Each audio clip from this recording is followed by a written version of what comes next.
આજના આઈડિયા તમે જોશો તો જોઈને દંગ રહી જશો તેવા બેસ્ટ આઈડિયા છે। ઘર તો સુવ્યવસ્થિત તો રહેશે, પરંતુ ઘરમાં એવી ઘણી બધી વસ્તુઓ હોય છે કે જેને આપણે શું હોય છે ગોઠવણી નથી કરી શકતા, અને નાની જગ્યામાં ઘણી બધી વસ્તુ મૂકી શકવાના છીએ। તેના સાથે સાથે વેસ્ટ વસ્તુઓનો ઉપયોગ બેસ્ટ કેવી રીતે કરવો તે પણ આ વિડીયોમાં જોવાના છીએ। તો hello friends, welcome back to my channel. કેમ છો? મજામાં? આજે એવા બેસ્ટ આઈડિયા છે કે જોઈને જ તમે બનાવવાનું જરૂરથી કરશો જ। તો વિડીયોને લાસ્ટ સુધી જરૂરથી જોજો, અને હા, ચેનલ પર ફર્સ્ટ ટાઈમ આવ્યા હો ને તો please subscribe to my channel. ચલો લેટ્સ સ્ટાર્ટ।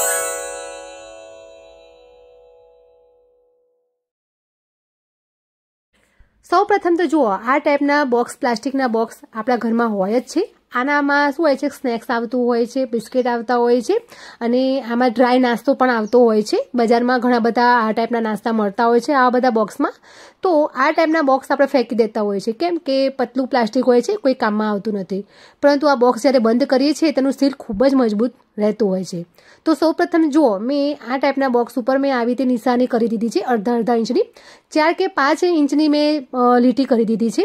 હવે તેને આપણે ચક્કાની મદદથી સહેજ ગરમ કરીને અને તેને આ જે નિશાની કરી છે તેને આપણે કટ મારવાનો છે। અને જો મેં કટ મારી દીધો છે, હવે શું આનો ઉપયોગ શું કરવાનો છે, જુઓ, બ્રશ મૂકવાનો।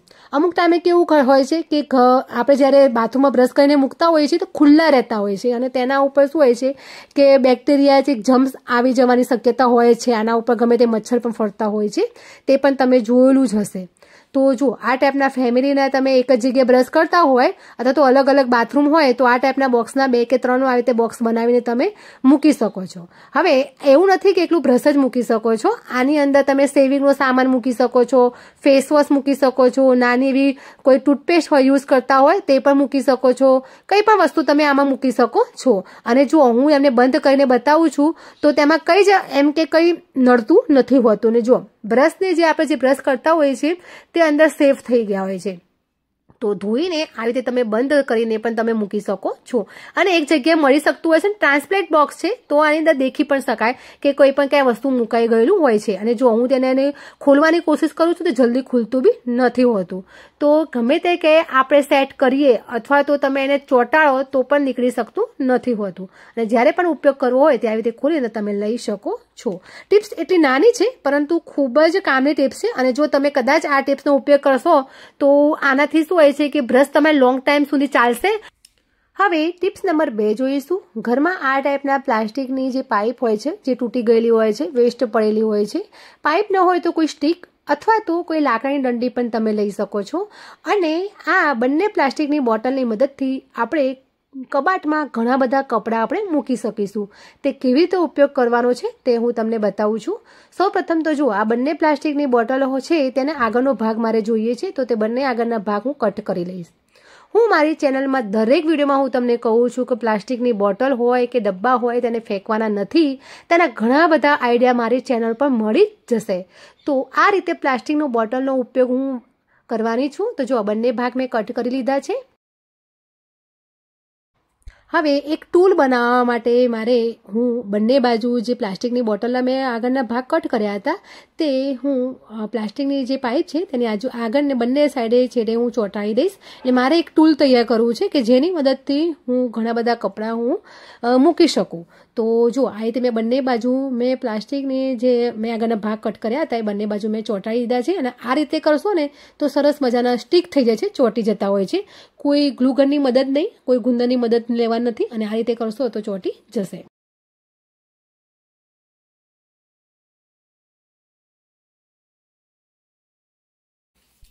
જુઓ, અહીં એક ટૂલ રેડી થઈ ગયું છે। હવે તેનો ઉપયોગ કેવી રીતે કરવાનો છે હું તમને કહું છું। જુઓ, અહીં કપબોર્ડ તમે જોઈ શકો છો, ઉપર તો જે પાઇપ છે તેમાં સાડી મેં ભરાવી દીધી છે, પરંતુ નીચેનો જે ભાગ છે તે ખરેખર જોવામાં ખૂબ જ મેસી લાગે છે। તો સૌ પ્રથમ તો શું હોય છે કે આ બધા જ કપડાં હું કાઢી લઈશ। હવે તેનો ઉપયોગ હું કેવી રીતે કરું એ તમે જુઓ। હવે નીચેનો ભાગ મેં ખાલી કરી દીધો છે, અને જે બોટલનું ઢાંકણું હતું એ બોટલનું ઢાંકણું મેં ગ્લુગનની મદદથી હું સ્ટીક કરી દઉં છું। તો અહીં એક સામે આપણે એક પાઇપ જેવું જ બનાવવાનું છે, જ્યાં મેં ઉપરના કપડાં હેંગ કર્યા છે તેવી રીતે હું આવી રીતે DIY કરું છું. તો જે બોટલ મેં લીધી હતી, જે પાઇપ ઉપર ચોંટાડી હતી, એ જ બોટલનું તમારે ઢાંકણું લેવાનું છે. અને જો હું અહીં માપ લઉં છું તો થોડું પાઇપ મારે નાની પડે છે. તો અહીં મેં બીજી બોટલનું ઢાંકણું, જે આગળનો ભાગ જ મેં કટ કરીને તેનો ઉપયોગ કર્યો છે. તો આગળ હું તમને બતાવું છું. તો ઢાંકણા આવી રીતે જો મેં સ્ટીક કરી દીધા છે માપ લઈ. તો તમે કોઈ બીજું ગ્લુનો મદદથી પણ તમે સ્ટીક કરી શકો છો, અથવા તો તમારે પરમાનન્ટ રાખવું હોય, અથવા તો તમારે તેનો શું સ્ક્રૂડ્રાઈવરનો પણ ઉપયોગ કરી શકો છો. અહીં મેં જે બોટલનું ઢાંકણું હતું તે બોટલની મદદથી આવી રીતે ઢાંકણું આપણે જે રીતે ગોળ ગોળ કરીને એવી રીતે વાંખી દીધું છે. અને બીજી બાજુ મારે પાઇપ થોડી નાની પડી હતી, તો એક મેં નાની પ્લાસ્ટિકની સ્ટીકનો ઉપયોગ કર્યો છે, જે બ્લેક લગાવી છે. તેની મદદથી મેં આવી રીતે સરસ મજાનું મજબૂત કરી દીધું છે. તો આવી રીતે તમે હેંગર ભરાવી શકો છો, અથવા તો નીચે ઘરના બાળકો હોય તો બાળકોના તમે અંડરવેર મૂકી શકો છો, અથવા તો નાના ટી-શર્ટો તમે હેંગ કરી શકો છો. આ તો આઈડિયા તમારા ઉપર જ છે. પરંતુ અહીં મારે હાથ રૂમાલ અને મોજા માટે જ મારે બનાવ્યું હતું, કેમ કે અત્યારે શિયાળાનું સિઝન છે અને જલ્દીથી મોજાની પેર મળી જાય, હાથ રૂમાલ મળી જાય, અથવા તો ગરમ મફલર મને મળી જાય, તે માટે મેં અહીં બનાવ્યું છે. તો જો અહીં મેં હેંગર મેં ભરાવી દીધા છે અને તેની અંદર હું મારે જે જરૂરિયાતનો સામાન હું હેંગ કરી શકું છું. તો આ રીતના મેં એક આઈડિયા તમને બતાવ્યા છે. આવા ઘણી બધી તમે આવી રીતે પાઇપો લગાવીને તમે એક નાની જગ્યાને તમે મોટી એટલે ઘણો બધો સામાન તમે મૂકી પણ શકો છો. તો આ રીતનું ઓર્ગેનાઇઝ કરશો તો ખૂબ જ સરસ લાગશે. અને આઈડિયા ગમ્યો હોય તો પ્લીઝ ફેમિલી ફ્રેન્ડને જરૂરથી શેર કરજો, જેથી કરીને તેમનું પણ કામ ઇઝી બને. હવે નેક્સ્ટ આઈડિયા જોઈશું. જુઓ, આ ટાઈપના પ્લાસ્ટિકના ડબ્બા ઘરમાં હોય જ છે. અને હું આ ટાઈપના પ્લાસ્ટિકના ડબ્બા નથી કહેતી, પરંતુ કોઈ પણ જાતનું પ્લાસ્ટિક હોય કે ઘરમાં આપણે નાવાનું ટબ હોય, અથવા તો કપડાં ધોવાનું કોઈ ટબ હોય, તો આ ટાઈપનું શું હોય કે તૂટી જતું હોય છે, અથવા ક્રેક થઈ જતું હોય છે. મારે ઘરમાં આવી રીતે તૂટી ગયું નથી, જેથી કરીને હું તમને આઈડિયા બતાવું છું આવી રીતે ક્રેક કરીને. તો ઘરમાં આ ટાઈપના શું હોય છે, બ્રશ તો હોય જ છે કે જેનો આપણે ઉપયોગ કરતા હોઈએ છીએ. તો આ બ્રશને તમારે ગેસ ઓન કરીને તેનું જે રબર જેવું ઓગળી જાય, એટલે તેના ઉપર આવી રીતે તમારે ચોંટાડી દેવાનું છે, જો હું કરું છું તે રીતે. તો જ્યાં તમારે શું હોય છે કે ક્રેક થઈ ગયું છે, અથવા તો ક્યાંક પટ્ટો નીકળી ગયો છે, અથવા તો કે તૂટી ગયું છે, તેના ભાગ ઉપર તમે આવી રીતે તેને શું હોય છે કે જોઈન્ટ કરી શકો છો. કેમ કે જે બ્રશ કરવાનું હોય છે તેની અંદર રબર હોય છે. રબર જ્યારે ઓગળે છે ત્યારે ગુંદર બની જતું હોય છે, અને તેને આવી રીતે તમે ચોંટાડી શકો છો અને પછી તેનો આગળ ઉપયોગ પણ કરી શકો છો. આ રીતે મેં આગળની વિડીયોમાં બી તમારી સાથે શેર કર્યું જ છે કે કોઈ પણ પ્લાસ્ટિક આવી રીતે તૂટી જતું હોય તો તેને ફેંકવાનું નથી, અને તેને આપણે જોઈન્ટ કેવી રીતે કરવાનું છે, તેનો ઉપયોગ કેવી રીતે કરવાનો છે, તે મેં પાણી નાખીને કપડાં પલાળીને પણ મેં તમને એ આઈડિયા તમારી સાથે શેર કર્યો છે. તેની લિંક હું ડિસ્ક્રિપ્શન બોક્સમાં મેં એક પ્લેલિસ્ટ બનાવી છે, તેની અંદર મેં એડ કરી દીધી છે. તમે ચેકઆઉટ જોરથી કરજો. એ ખૂબ જ 100% આઈડિયા કારગર છે. જુઓ, અહીં પણ મેં પાણી ભરીને તમને બતાવ્યું છે, એક પણ ટીપું બહાર નીકળ્યું નથી. તો આ રીતે પણ તમે પ્લાસ્ટિકને જોઈન કરી શકો છો. આગળનો આઈડિયા જોઈશું. એક કોથળીની મદદથી અને એક બેંગલ્સની મદદથી અને એક ટોપલીની મદદથી તમે કોઈ પણ વસ્તુને લોંગ ટાઈમ સુધી કેવી રીતે ચલાવી શકો છો, તે પણ તેનો આઈડિયા ખૂબ જ કારગર છે. આનો ઉપયોગ હું કરું જ છું. તો જો આ ટાઈપની જે છાબડી હોય, પ્લાસ્ટિકની હોય કે તમે વાંસની હોય, તો તેને આવી રીતે શું હોય છે કે આવી રીતે પોલિથીનમાં તમારે આવી રીતે પેક કરી દેવાની છે. અને ઉપર આવી રીતે કોઈ વેસ્ટ બેંગલ હોય તેના આવી રીતે આપણે જ્યારે વાળમાં ભરાવતા હોય તે રીતે તમારે આવી રીતે ભરાવી દેવાની છે. અને આનો ઉપયોગ કેવી રીતે કરવાનો છે તે હું તમને બતાવું છું. તો જુઓ, આ રીતે તો તમારે જે પોલિથીન છે તેનો વધારાનો ભાગ આવી રીતે નીચે ખેંચીને એક સરસ મજાનું શું હોય છે કે ઓર્ગેનાઇઝર બનાવી દેવાનું છે. નીચે તમે કોઈ રબર લગાવી શકો છો, અથવા તો તેને ગાંઠ પણ મારી શકો છો. તો જુઓ, એક સરસ મજાનું કવર જેવું ઓર્ગેનાઇઝર બની ગયું છે. તો આમાં ડુંગળી હોય કે લસણનો તમે આવી રીતે લોંગ ટાઈમ સુધી તેને સ્ટોર કરી શકો છો. કેમ કે આની આજુબાજુ શું હોય છે કે પોલિથીનનું કવર થઈ ગયું છે, તો તેની ઉપર ભેજ ઓછો લાગશે. અને જ્યાં ભેજ ઓછો લાગતો હોય, અથવા ઠંડી હવા ઓછી લાગતી હોય, અથવા તો ગરમ હવા ઓછી લાગતી હોય, તો એટલે ટેમ્પરેચર મીડિયમ રહેતું હોય તો ત્યાં લોંગ ટાઈમ સુધી લસણ હોય કે ડુંગળી હોય તે લોંગ ટાઈમ સુધી ચાલી પણ શકે છે.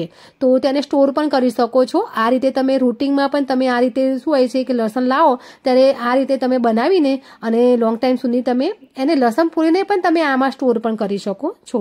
સરસ આઈડિયા છે. ટ્રાય જોરથી કરજો ને ટ્રાય કરો તો પ્લીઝ મને કમેન્ટ બોક્સમાં કમેન્ટ જોરથી કરજો આ બધા જ આઈડિયા. બરાબર. નેક્સ્ટ વિડીયો જોઈશું. અહીં વોશિંગ પાવડર હું લાવી છું, પરંતુ જ્યારે કોથળીમાંથી આપણે પાવડર બહાર કાઢીએ ત્યારે વધારે પડતો પાવડર નીકળી જતો હોય છે અને ઓછો પણ પાવડર નીકળતો હોય છે. તો પાવડરને સ્ટોર કરવા માટે તેને આપણે કેવી રીતે રેગ્યુલર આપણે એક માપનો પાવડર કાઢી શકીએ તે માટેનું એક સરસ મજાનું ઓર્ગેનાઇઝર બનાવી રહી છું. જુઓ, અહીં પ્લાસ્ટિકનો ડબ્બો છે, તેનું ઉપરનું ઢાંકણું શું હોય છે કે તૂટી ગયું છે, ક્રેક થઈ ગયું છે. તો તેનું આપણે કેવી રીતે ઉપયોગ કરીશું તે હું તમને કહું છું. તો જુઓ, પહેલાં એક તો શું હોય છે કે પ્લાસ્ટિકની બોટલનો મેં આગળનો જે ભાગ છે, જે ઢાંકણાનો ભાગ છે, મેં કટ કરી લીધો છે અને તેનો જ ભાગથી હું આવી રીતે માર્કર પેનથી નિશાન કરી રહી છું. તો ગોળ આવી રીતે શું હોય છે કે નિશાન કરી લઈશ, જેથી કરીને મને એક સરસ પરફેક્ટ માપ મળી શકે છે.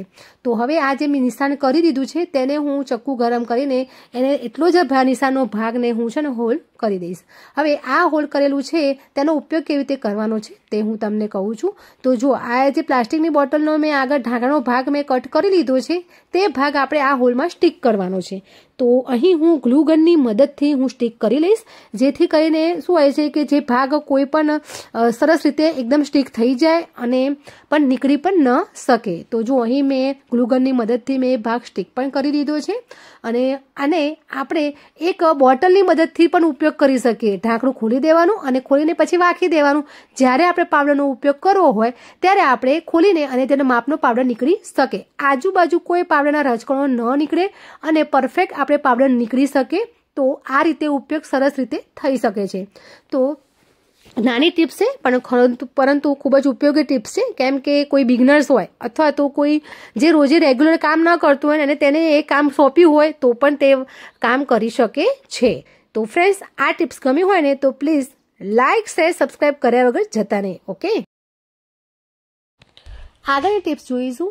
જ્યારે ફોન ચાર્જિંગ કરતા હોઈએ છીએ ત્યારે બધાનાથી આ ભૂલ થતી જ હોય છે કે આવી રીતે ફોન ચાર્જિંગ કરતા હોઈએ છીએ તો ફોન આપણે નીચે પડી જતો જ હોય છે. ફોનમાં જ્યારે ચાર્જિંગ કરતા હોઈએ છીએ ત્યારે બાજુમાં ફોન મૂકવાની જગ્યા ન હોય ત્યારે એડોપ્ટરની ઉપર આપણે ફોન મૂકતા હોઈએ છીએ અને ફોનનું કવર હોય કે ન હોય પરંતુ નીચે પડી જતું હોય છે. તો એક જ નાની ટિપ્સ છે, ઘરમાં આવી રીતે ટાઈપના ક્લચર હોય જ છે. તો જેવું એડોપ્ટર હોય, જે સાઇઝનું એડોપ્ટર હોય તે સાઇઝનું તમારે ક્લચર ન હોય તો પણ ચાલી જશે. આ ટાઈપના ક્લચર તમારે એડોપ્ટરમાં ભરાવી દેવાનું છે અને પછી ફોનમાં ચાર્જિંગ કરશો તો ફોન પડી જવાની સંભાવના નથી રહેતી. ઘરની જ આપણે કોઈ પણ સમસ્યા હોય તે ઘરની અંદર જ હોય છે. ટિપ્સ ગમી હોય તો પ્લીઝ લાઈક જરૂરથી કરજો. લાસ્ટ ટિપ્સ જોઈશું.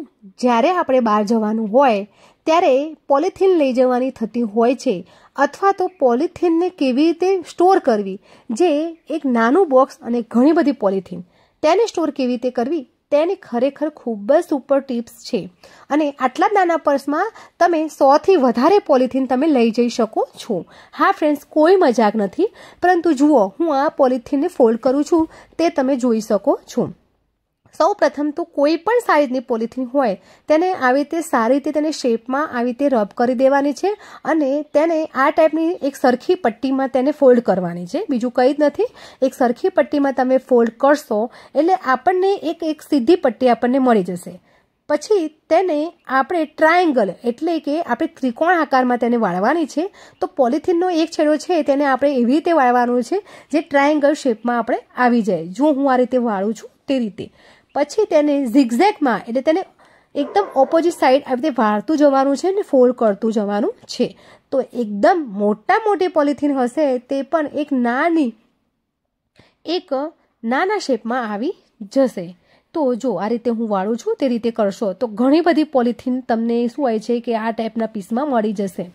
તો આ રીતે તમે કરશો તો તમારે ક્યાંય તમારે બહાર ફરવા જવાનું હોય કે બજારમાં જવાનું હોય, કોઈ કામ કારણસર તમારે પોલિથીન લઈ જવાની હોય તો તેને આવી રીતે નાના પર્સમાં પણ તમે લઈ જઈ શકો છો. ગમે તે શોપિંગ કરવા જતા હોય તો પણ આ રીતે તમે લઈ જઈ શકો છો. પોલિથીન નાની હોય કે મોટી હોય, બેગ્સ પણ હોય તો તેને પણ આ રીતે તમે વાળીને પણ તમે લઈ જઈ શકો છો. તો આ રીતે હવે કરશો તો ઘણી બધી પોલિથીન આપણે સ્ટોર પણ કરી શકાય. એક નાના બોક્સમાં પણ તમે સ્ટોર કરી શકો છો. જે રીતે હું જો આ પ્લાસ્ટિકના ડબ્બામાં હું મૂકું છું તો 100થી 150થી 200થી જેટલી પોલિથીન આમાં સમાઈ જશે. જ્યારે તેનો ઉપયોગ કરવાનો હોય ત્યારે બસ તેને આવી રીતે ફોલ્ડ કરેલી છે તેને ખોલી દેવાની, પછી તેનો ઉપયોગ કરી શકાય. તો આ રીતે તમે એક ડિવાઈડેડ પણ કરી શકો છો, મોટી પોલિથીન અને નાની પોલિથીન. તે રીતે પણ તમે ડિવાઈડ કરીને પણ તમે રાખી શકો છો, જેથી તમને ખ્યાલ આવે કે જે વસ્તુની જરૂર હોય તે રીતે તમે પોલિથીનનો ઉપયોગ કરી શકો છો. તો ફ્રેન્ડ્સ, આ હતી મારી આજની ટિપ્સ. 7 ટિપ્સમાંથી તમને કઈ ટિપ્સ ગમી તે પણ મને કમેન્ટ કરીને જરૂરથી કહેજો.